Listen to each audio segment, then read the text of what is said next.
Hello, welcome to You Don't Need 10.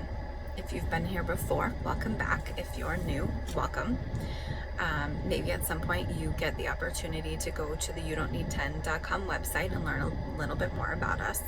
If you've been here before and had gotten used to the audio recordings, I truly apologize that I am so many weeks behind.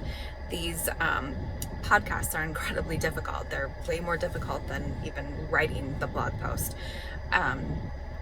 So the blog posts are posted to the youdon'tneed10.com website every Tuesday. And then for the last couple months, I've been trying to do these audio recordings, and I am having a hard time keeping up with summer and kids and activities. And we were out of town for dance, and now and then we had the 4th of July, and now we're home. And again, I apologize. So this is episode number 147. Posted to the youdon'tneed10.com website on July 2nd of 2024. If you have gotten to where you're watching the blog posts or audio recordings instead of just listening to them, then you can see that I am again in my car and again waiting to take a child to an activity. But I had a second that I thought maybe I could sneak another one of these in here. So blog post number 147 is called Handicapped, and it was posted July 2nd of 2024.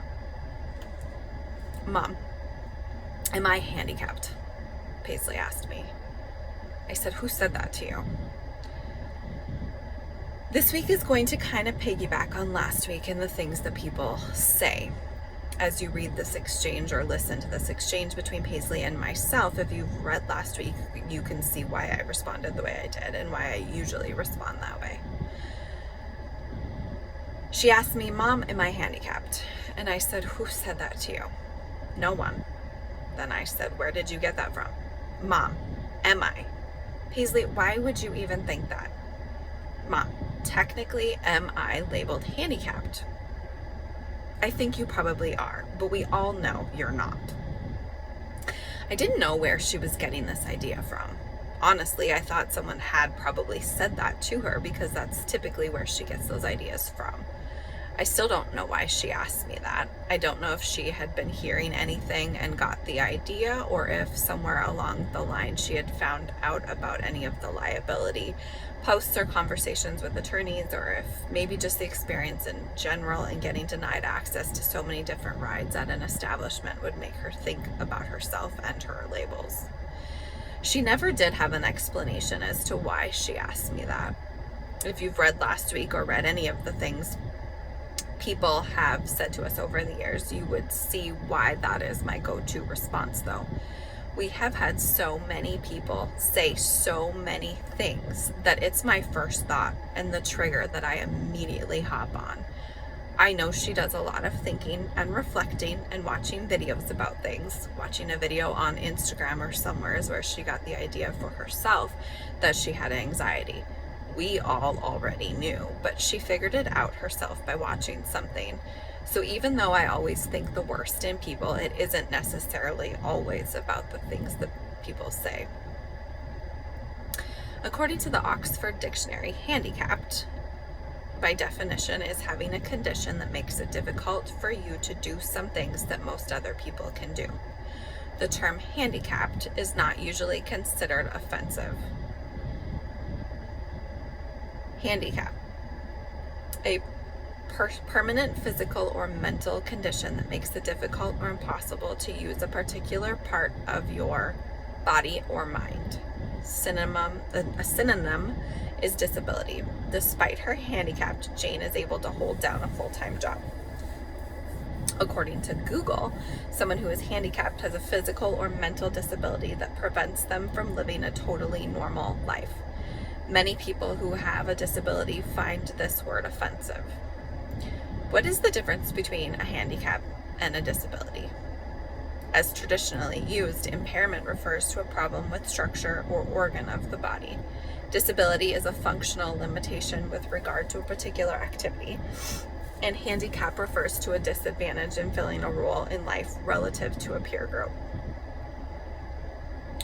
I would say there's probably no doubt that she is technically handicapped by definition. She is unable to live a totally normal life, and if you've read any of my liability posts that I've written, you know that she has been turned away in life from doing everything that people with two hands can do.